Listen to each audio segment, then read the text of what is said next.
abonné abonné gaaw abonné Touba Xassida TV aboneel gaaw tey like. mbokk yi ñu ngi leen di sant bu baax a baax di leen gërëmaat di leen ñaanalaat jàmm bu baax a baax di wax ci seen juróom-benn vidéo bi nga xam ne suivre ngeen ko wax dëgg yàlla am nañ ci kontaan ak mbégte bu baax a baax gis nañ ni ngeen ko suivre wax dëgg yàlla gis nañ tim ni ngeen jàppe ci liggéey bi xanaa kay dañuy wax labbali fas taxuta fas raw waaye fas nga ci kanam waaye ñun dañuy gën a rek labbali li nga xam ne si moo di suñu chaîne bi Touba Xassida TV ñuy ñaan rek ngeen gën cee jàpp bu baax a baax ndax mënoon nañoo nekk ci leneen te nekkuñu ci waaye liñ nekk mooy dundal xasida yi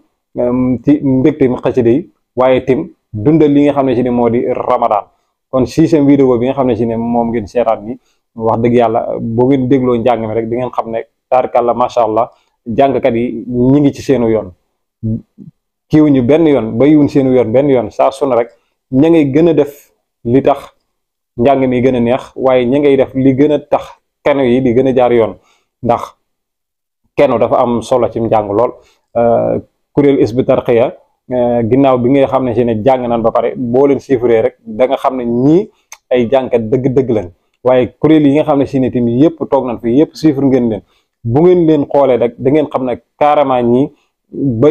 bayiwul seen bopp benn yoon ci njàng mi ñu ngi koy jox gëdd bu mat di ko jox fulla di ko jox fayda bu baax a baax kon duñ def rek lu dul di leen sant yéen ñi xam ne yéen a ngi koy chiffre bu baax a baax ndax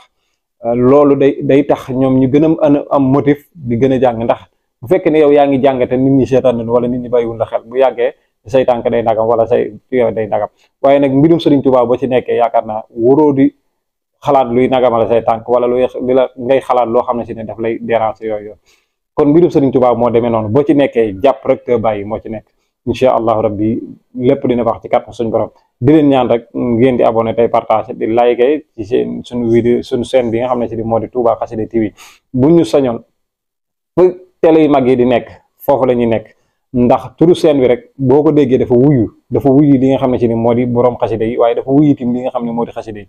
Touba nga teg ci Xassida TV kon yaakaar naa donc tur la woo xam ne si ne wu gën a mën a jëm ci kanam la ci Touba jëm ci xasida yi Touba Xassida TV kon ñi ngi leen di jaajëfal yéen ñi nga xam ne yéen a ngi seetaan yéen ñi nga xam ne tamit yéen a ngi suivre ñi ngi leen di siyaara bu baax a baax di leen màggal di leen ñaanal jàmm xam naa ne fii la ñu yem ak vidéo bi rek di leen wax dig daje ci seen beneen vidéo septième vidéo ci Ramadan bi di fii li nga xam ne si moo di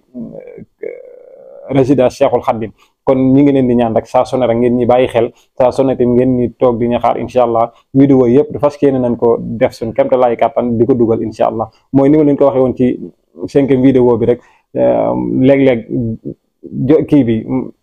temps bi mooy xaw a xat ba duñ mën a defar mi nga xam ne si ni moo di vidéo bi ba jox leen ko waaye loolu ñu ngi koy jégalu bu baax a baax ñu ngi leen koy jégalu bu baax a baax di leen sant nag di leen gërëm di leen ñaanal jàmm di ko sakku ci yéen baax wasalaamaaleykum wa rahmatullahi taala wa barakaatu.